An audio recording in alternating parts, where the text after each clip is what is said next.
반도체나 만드는 나라가 광산 개발, 기술도 없는 주제에 중국 관영 매체는 한국을 조롱했습니다. 2025년 4월 카자흐스탄에서 히토류 2천만 톤이 발견됐습니다.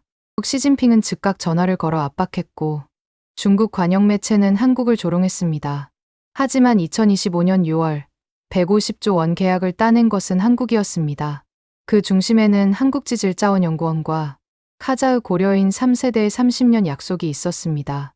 한국지질자원연구원과 고려인 3세대의 30년 약속이 만든 기적. 강대국의 압박 속 한국의 역전승 지금 공개합니다. 잠깐 구독과 좋아요로 대한민국을 응원하세요. 1995년 가을 카자흐스탄 알마티 한국지질자원연구원 이평구 박사는 낡은 소련식 건물에 섰습니다. 중앙아시아 자원협력 세미나 참석자 방문한 이곳에서 그는 예상치 못한 만남을 하게 됩니다. 회의장에서 한 중년 남성이 다가왔어요. 서툰 한국어로 인사했죠. 안녕하십니까. 저는 김빅토르입니다. 고려인 3세입니다. 이평구 박사는 깜짝 놀랐습니다. 중앙아시아 한가운데서 한국말을 하는 지질학자를 만날 줄은 몰랐으니까요. 김빅토르는 카자흐스탄 국립지질연구소 소속이었어요. 그의 할아버지는 1937년 스탈린의 강제 이주 정책으로 연해주에서 이곳으로 끌려온 고려인 1세대였죠. 소련 정부에 끌려와 평생 카자흐스탄 땅을 조사한 지질학자였습니다. 제 할아버지가 남긴 말이 있습니다. 김빅토르가 조심스럽게 말을 꺼냈습니다. 그는 낡은 가죽 가방에서 노트 한 권을 꺼냈어요. 할아버지의 유언은 이랬습니다. 카라간다 지하에는 보물이 있다. 하지만 소련은 그것을 찾지 않을 것이다. 언젠가 한국 사람들이 오면 그들과 함께 찾아라. 이평구 박사는 노트를 펼쳤습니다. 손으로 그린 지질도가 빼곡했어요. 1960년대 작성된 것으로 보였죠. 하지만 핵심 부분마다 알 수 없는 기호들이 적혀 있었습니다. 그날 밤 두 사람은 작은 식당에서 보드카를 나눴습니다. 김빅토르는 할아버지 이야기를 들려줬어요. 할아버지는 1967년 카라간다 지역을 조사하다가 뭔가를 발견했습니다. 하지만 소련 정부는 관심이 없었어요. 우라늄만 원했으니까요. 왜 한국 사람에게 보여주라고 하셨을까요? 이평구 박사가 물었습니다. 김빅토르가 대답했어요. 할아버지는 늘 말씀하셨어요. 한국은 우리 고향이라고. 언젠가 한국이 강한 나라가 되면 그때 이 보물을 찾아야 한다고. 소련이나 중국이 아니라 한국이 찾아야 이 땅 사람들이 행복해질 거라고. 이평구 박사는 그 말을 잊을 수 없었습니다. 하지만 당시 한국은 IMF 외환위기를 겪기 직전이었어요. 해외 자원 개발은 꿈도 꾸지 못할 상황이었죠. 그는 김빅토르에게 약속했습니다. 언젠가 기회가 되면 꼭 다시 찾아오겠습니다. 그때 함께 할아버지의 보물을 찾아봅시다. 두 사람은 악수를 나눴어요. 그것이 30년 약속의 시작이었습니다. 세월이 흘렀어요. 2010년 세상을 떠났습니다. 하지만 그에게는 아들이 있었어요. 김 알렉산드르. 그 역시 아버지를 따라 지질학자가 됐죠. 그리고 할아버지의 노트는 알렉산드르에게 전해졌습니다. 2024년 이평구 박사는 한국지질자원연구원 원장이 됐습니다. 은퇴를 1년 앞둔 시점이었어요. 그는 마지막 프로젝트를 구상했죠. 카자흐스탄 광물 자원 공동 탐사. 30년 전 약속을 지킬 시간이 온 것입니다. 2024년 6월 11일 카자흐스탄 수도 아스타나. 윤석열 대통령을 태운 대한민국 전용기가 도착했습니다. 한국 언론은 이번 순방을 에너지 협력으로만 보도했어요. 하지만 이평구 원장은 달랐습니다. 그는 경제사절단에 합류하며 SK 에코플랜트 최태원 회장에게 제안했죠. 카자흐스탄에 특별한 기회가 있습니다. 6월 12일 오전 한카자흐 비즈니스 포럼. 토카예프 대통령과 윤석열 대통령이 나란히 앉았습니다. 회의장 한쪽에서 이평구 원장은 한 청년을 만났어요. 김 알렉산드르. 30년 전 김빅토르의 아들이었죠. 할아버지 노트를 가지고 계신가요? 알렉산드르는 낡은 노트를 꺼냈습니다. 이평구 원장은 30년 만에 다시 그것을 봤어요. 손이 떨렸죠. 제가 할아버지 기호를 해독했습니다. 알렉산드르가 말했어요. 이것은 히토류 매장지를 가리키는 지도입니다. 이평구 원장은 숨이 멎는 줄 알았습니다. 히토류. 중국이 전 세계 공급량 90%를 장악한 전략 광물이었죠. 확실합니까? 3년 전부터 조사했습니다. 하지만 예산이 없었어요. 그래서 기다렸습니다. 할아버지 말씀대로 한국이 오기를. 그날 오후 역사적인 순간이 왔습니다. 한국산업통상자원부와 카자흐스탄 산업건설부가 MOU를 체결했어요. 핵심 광물 공급망 협력 파트너십이었죠. 표면적으로는 평범한 자원 협력이었습니다. 하지만 핵심 조항이 숨어 있었어요. 한국 측은 카자흐스탄 내 광물 탐사 및 개발 과정에 우선 참여권을 갖는다. 탐사 우선권. 이것이 모든 것을 바꾸는 조항이었습니다. 같은 날 한국지질자원연구원과 SK에코플랜트는 별도로 리튬 광구 탐사 MOU를 체결했어요. 언론에는 세 줄짜리 기사로만 나왔죠. 하지만 이평구 원장은 알았습니다. 이 MOU가 30년 약속을 실현할 열쇠라는 것을. 1년 안에 다시 오겠습니다. 그때 할아버지의 보물을 함께 찾읍시다. 조인식 후 이평구 원장은 호텔 창밖을 바라봤어요. 아스타나의 밤하늘이었죠. 30년 전 알마티의 그날 밤이 떠올랐습니다. 기다리게 해서 미안합니다. 하지만 이제 시작입니다. 바로 그 순간 베이징 중국 외교부. 한국의 카자흐스탄 MOU 소식을 접한 중국 관리들은 코웃음 쳤습니다. 광물 협력. 한국이 무슨 기술이 있다고. 반도체나 만드는 나라가. 중국은 몰랐습니다. 한국이 이미 결정적인 정보를 확보했다는 것을. 그리고 10개월 후 세계를 뒤흔들 발견이 기다리고 있다는 것을. 2024년 6월 13일 윤석열 대통령 일행은 떠났습니다. 하지만 이평구 원장과 SK에코플랜트 팀은 남았어요. 해야 할 일이 있었으니까요. 정말 할 수 있을까요? 중국도, 러시아도 실패한 일을. 알렉산드르가 물었습니다. 이평구 원장이 대답했어요. 우리에게는 그들이 없는 게 있습니다. 할아버지의 지도와 30년간 지켜온 약속이요. 그 약속은 10개월 후 2천만 톤의 기적으로 돌아왔습니다. 한국지질자원연구원 김수진 박사는 오래된 문서 보관실에 앉아 있었습니다. 이평구 원장이 파견한 지구화학 전문가였죠. 임무는 명확했어요.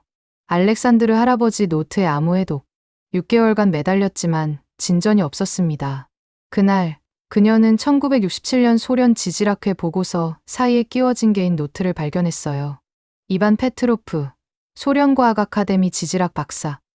노트는 암호화되어 있었습니다. 하지만 김 박사는 눈치챘죠. 이 암호 체계가 알렉산드르 할아버지 노트와 똑같다는 것을. 화학 원소 기호를 숫자로, 지질 연대를 알파벳으로 치환하는 방식. 3주 만에 해독했습니다. 1967년 8월 15일 카라간다주 북부 깊이 1200m에서 히토류 광물 발견. 네오디뮴, 프라세오디뮴, 디스프로슘 고농도 확인. 소련 정부에 보고했으나 반응 없음. 그들은 우라늄만 원한다. 마지막 페이지에는 이렇게 적혀 있었습니다. 이 보물은 자유로운 나라가 발견해야 한다. 소련이 아니라 언젠가 이 땅이 자유로워지면 그때 누군가 찾기를. 좌표 북위 49.8도, 동경 73.1도, 깊이 1200m. 김수진 박사는 즉시 이평구 원장에게 전화했습니다. 원장님, 찾았습니다. 2024년 10월 한국팀은 카라간다로 향했습니다. 이평구 원장, 김수진 박사, SK에코플랜트 기술진, 그리고 김 알렉산드르. 알렉산드르는 할아버지 노트를 펼쳤어요. 김 박사가 해독한 좌표와 비교했죠. 정확히 일치했습니다. 두 분이 같은 장소를 가리키고 있습니다. 김 박사가 말했어요. 알렉산드르가 고개를 끄덕였습니다. 할아버지는 러시아 친구가 있었다고 하셨어요. 함께 조사했다고. 그런데 그 친구는 어느 날 사라졌다고. 페트로프 박사는 1968년 숙청됐습니다. 김 박사가 자료를 보여줬어요. 반체제 인사로 시베리아 유배. 그곳에서 사망했습니다. 침묵이 흘렀습니다. 60년 전 두 과학자가 발견한 보물. 하나는 고려인으로 억압받았고 하나는 반체제로 숙청당했어요. 하지만 그들은 진실을 숨겼습니다. 언젠가 자유로운 나라가 찾기를 바라며. 이평구 원장이 말했습니다. 이제 우리가 그 약속을 지킬 차례입니다. 페트로프 박사와 할아버지의 뜻을 이어받아서 2024년 11월 시추 작업이 시작됐습니다. 그리고 5개월 후 세계를 뒤흔들 발견이 공개됩니다. 2025년 4월 12일 오전 6시 카라간다주 북부 한국 시추팀은 깊이 1200m 지점에 도달했습니다. 이평구 원장은 현장 컨테이너에서 모니터를 지켜보고 있었어요. 김수진 박사, 김 알렉산드르, SK에코플랜트 기술진이 함께였죠. 코어 샘플 올라옵니다. 현장 책임자가 외쳤습니다. 시추공에서 원통형 암석 샘플이 천천히 올라왔어요. 갈색빛 암석이었습니다. 하지만 표면에 독특한 반짝임이 있었죠. 김수진 박사가 샘플을 받아 현미경 아래 놓았습니다. 10초가 흘렀어요. 20초. 그녀의 손이 떨리기 시작했죠. 원장님. 그녀의 목소리가 갈라졌습니다. 네오디뮴입니다. 농도가 믿을 수 없을 정도로 높습니다. 이평구 원장이 현미경을 들여다봤어요. 그리고 숨을 멈췄습니다. 프라세오디뮴, 디스프로슘, 테르뮴까지. 히토류 원소들이 고농도로 섞여 있었죠. XRF 분석기 가동하세요. 원장이 지시했습니다. 휴대용 X선 형광 분석기가 샘플을 스캔했어요. 결과가 화면에 떴습니다. 네오디뮴 8.7%, 프라세오디뮴 4.2%, 디스프로슘 2.1%. 김 박사가 계산기를 두드렸습니다. 이 농도라면 이 광구만 해도 최소 2천만 톤입니다. 세계 3위 규모예요. 침묵이 흘렀습니다. 60년 전 페트로프 박사가 남긴 좌표, 30년 전 고려인 할아버지가 지킨 비밀. 그것이 현실이 된 순간이었죠. 알렉산드르가 가방에서 할아버지 사진을 꺼냈습니다. 낡은 흑백 사진이었어요. 할아버지, 우리가 해냈습니다. 이평구 원장이 그의 어깨에 손을 얹었어요. 할아버지와 페트로프 박사가 함께 지켜낸 보물입니다. 2025년 4월 12일 오후 3시, 베이징 중난하이. 시진핑 주석은 긴급 회의를 소집했습니다. 한국이 카자흐스탄에서. 그의 목소리에 분노가 묻어났어요. 우리가 20년간 투자한 1:1로 국가에서 중국 외교부 장관이 보고했습니다. 2천만 톤입니다. 네오디뮴 농도 8.7%. 시진핑의 얼굴이 굳었어요. 중국은 히토류로 세계를 지배해왔죠. 그런데 한국이 그것을 찾았습니다. 당장 토카예브에게 전화하라. 오후 4시 카자흐스탄 대통령 집무실. 토카예프는 시진핑의 전화를 받았습니다. 토카예브 대통령. 시진핑의 목소리는 차갑고 위협적이었어요. 당신네 땅은 원래 중국 영토였습니다. 청나라 시절 우리 땅이었어요. 토카예브가 대답했습니다. 우리는 주권 독립 국가입니다. 1:1로에 500억 달러를 투자했습니다. 철도, 도로, 항만. 그런데 한국에 히토류를 준다고? 한국은 2024년 MOU를 체결했습니다. 시진핑이 냉소했어요. 종이 쪼가리가 중국보다 중요합니까? 우리는 최대 교역국입니다. 교역량 20%가 중국입니다. 침묵이 흘렀습니다. 같은 시각 중국 관영 매체가 움직였습니다. 환구 15. 한국의 망상. 반도체나 만드는 나라가 광산 개발. 기술도 없고 경험도 없다. 3년 안에 실패할 것이다. CCTV는 더 노골적이었죠. 중국만이 대규모 광산 개발 능력이 있다. 한국은 작은 나라가 큰 꿈을 꾸고 있다. 저녁 7시 베이징 외교부. 중국은 한국 대사를 긴급 소환했습니다. 한국은 중국의 핵심 이익을 침해하고 있다. 히토류는 중국의 전략 자원이다. 한국 대사가 반박했습니다. 카자흐스탄은 주권 국가입니다. 그렇게 나오면 한국도 대가를 치를 것이다. 한국 반도체 기업들, 중국 시장에 얼마나 의존하는지 아는가? 그날 밤, 중국 소셜미디어가 폭발했습니다. 소우닷컴. 카자흐스탄은 원래 중국 땅이었다. 청나라 영토였다. 역사 왜곡이었죠. 한국을 응징하라. 댓글이 수십만 개 달렸어요. 자정, 서울 청와대. 윤석열 대통령은 긴급 안보회의를 소집했습니다. 토카예브 대통령 입장은 압박받고 있지만 버티고 있습니다. 하지만 중국이 경제 제재를 암시했습니다. 윤 대통령이 말했습니다. 우리가 먼저 움직여야 합니다. 그가 잠시 멈췄어요. 중국만 카드가 있는 게 아닙니다. 폭풍의 서막이 오르고 있었습니다. 2025년 4월 13일 오전 9시 워싱턴 백악관. 도널드 트럼프 대통령은 카자흐스탄 히토류 소식을 접했습니다. 한국이 2천만 톤을. 그가 참모들에게 물었어요. 우리는 뭐 했어? 한국이 2024년 6월 MOU를 체결했습니다. 우리보다 10개월 빨랐습니다. 트럼프의 얼굴이 붉어졌어요. 우리가 한국 방위비 대느라 얼마를 쓰는데. 오후 2시 카자흐스탄 대통령 집무실. 토카예브는 트럼프의 전화를 받았습니다. 토카예브, 나 트럼프야. 그의 목소리는 거칠고 직설적이었죠. 좋은 거래 하자고. 미국 기업들이 개발할 거야. 지분 60% 우리 줘. 토카예브가 조심스럽게 대답했습니다. 대통령님, 한국과 이미 MOU가. MOU? 종이 쪼가리야. 진짜 돈은 미국이 가져다 줄 수 있어. 엑슨모빌, 쉐브론. 규모가 달라. 트럼프가 말을 끊었어요. 중국이 너희 위협하고 있잖아. 누가 중국 막을 수 있어? 미국이야. 압박이었죠. 명백한. 같은 시각, 아스타나 정부 청사. 토카예브는 긴급 강요회의를 소집했습니다. 우리가 지금 삼면에서 압박받고 있습니다. 그가 말했어요. 중국은 경제 제재를 암시했고 미국은 지분 60%를 요구합니다. 외교부 장관이 말했습니다. 중국을 따르면 우리는 영원히 속국입니다. 미국을 따르면 우리 이익은 없습니다. 산업부 장관이 보고했어요. 한국은 다릅니다.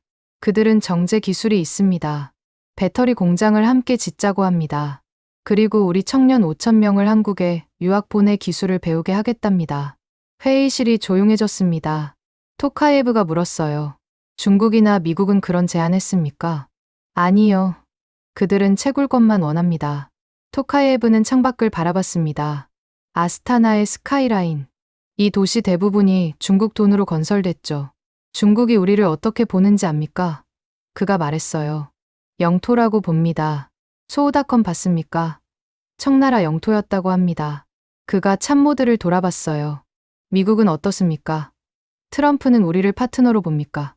거래 대상입니다. 침묵이 흘렀습니다. 한국은 우리에게 기술을 가르쳐 주겠다고 합니다. 이것이 진짜 파트너십 아니겠습니까? 외교부 장관이 조심스럽게 물었습니다. 하지만 중국 보복이 두렵습니까? 토카예브의 목소리가 강해졌어요. 그럼 우리는 영원히 속국입니다. 이번이 기회입니다. 그가 결단을 내렸어요. 윤석열 대통령에게 전화 연결하십시오. 한국과 본격 협상을 시작합니다. 역사의 갈림길에서 카자흐스탄은 선택했습니다. 2025년 4월 14일 서울 아스타나 화상회의. 윤석열 대통령과 토카예브 대통령이 화면으로 마주했습니다. 토카예브 대통령님, 한국의 제안을 말씀드리겠습니다. 화면에 프레젠테이션이 떴습니다. SK의 코플랜트 회장이 설명했죠. 중국은 채굴만 합니다. 원석을 가져가 중국에서 정제합니다. 카자흐스탄에는 일자리 몇 개만 남죠. 다음 슬라이드. 한국은 다릅니다. 정제 공장을 카라간다에 짓겠습니다. 배터리 공장도 함께 짓습니다. 일자리 5만 개 창출. 기술은 모두 이전합니다. 토카예브가 물었습니다. 기술 이전이요? 네. 히토류 정제 기술, 배터리 제조 기술, 모두 카자흐스탄 것이 됩니다. 우리는 파트너입니다. 선생님이 아닙니다. 윤 대통령이 말을 이었어요. 그리고 카자흐 청년 5,000명을 한국 대학과 기업에서 교육하겠습니다. 전액 장학금입니다. 그들이 돌아가 카자흐스탄 산업을 이끌게 하겠습니다. 침묵이 흘렀습니다. 중국이나 미국은 그런 제안했습니까? 토카예브가 물었어요. 하지 않았을 겁니다. 윤 대통령이 대답했죠.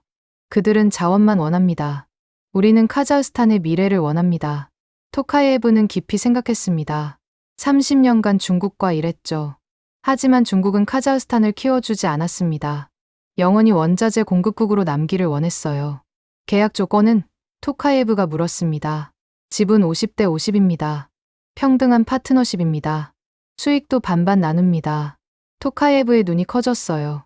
중국은 70%를 요구했죠. 미국은 60%를 요구했습니다. 한국은 50%였어요.